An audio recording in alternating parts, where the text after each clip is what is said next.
బడ్జెట్కి సంబంధించినటువంటి ఇష్యూ మీద మనం ఫోకస్ చేస్తున్నాం. కాంగ్రెస్ పార్టీకి సంబంధించిన సీనియర్ నాయకులు తులసిరెడ్డి ప్రస్తుతం మనకి లైవ్లో అందుబాటులో ఉన్నారు. తులసిరెడ్డి గారు నమస్తే అండి. నమస్తే మురళి గారు. తులసిరెడ్డి గారు ఎలా ఉందండి బడ్జెట్? నమస్తే ఎలా ఉంది? నేను ఇంకా అపోజిషన్ పార్టీగా మీ ఇమీడియట్ రెస్పాన్స్ పూర్తిగా చూడలేదు, కానీ ఓవరాల్గా చూస్తే ఒకటి సెన్సెక్స్ బాగా డౌన్ అయిపోయింది చూస్తున్నాము, అది ఒక ఇంపాక్ట్. రెండవది ఒక రైతు బిడ్డగా ఆలోచిస్తే వ్యవసాయ రంగానికి పెద్ద ప్రోత్సాహకరంగా లేదనిపిస్తుంది. ఎందుకంటే వ్యవసాయ ప్రధానమైనటువంటి దేశము కాబట్టి వ్యవసాయ రంగానికి ఎప్పుడూ పెద్దగా పీట వేయడం లేదు. కానీ మాట్లాడుతుంటారు. కానీ బడ్జెట్లో నాకు తెలిసి 2025-26 బడ్జెట్లో కూడా 1,50,000 కేటాయించారు. 1,50,000 కోట్లు. కానీ మొత్తం బడ్జెట్ వచ్చేసి 51 లక్షల కోట్లు, అంటే ఒక 3%.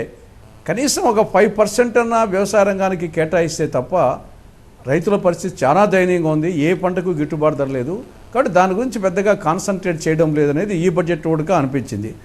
రెండవది వచ్చేసి ఒక ఆంధ్రునిగా మళ్ళీ ఆంధ్రప్రదేశ్కి వచ్చేసి ఏదో పులికాట్ సరస్వతిని పెట్టారు, కానీ మిగతా ప్రత్యేక హోదా కానీ లేకుంటే రాయలసీమకు ఉత్తరాంధ్రకు బుందేల్ఖండ్ తరహా స్పెషల్ డెవలప్మెంట్ ప్యాకేజీ కానీ మిగతా కడప జిల్లాలో స్టీల్ ప్లాంట్ దుగ్గరాజపట్నం ఓడరేవు ఇవన్నీ విభజన చట్టం ప్రకారము రావాల్సినవి ఏవి కూడా ఇప్పటి వరకు కనిపించలే. ఇంకా లోపలికి డెప్త్కి పోతే ఏమైనా కనిపిస్తాయేమో.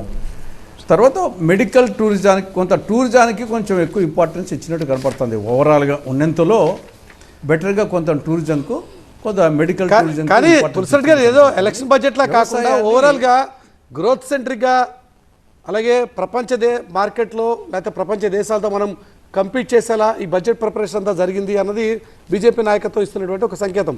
నిర్మలమ్మ కూడా పదే ఆ విషయాన్ని ఫోకస్ చేసినట్టుగా కనబడుతోంది, కాదంటారా?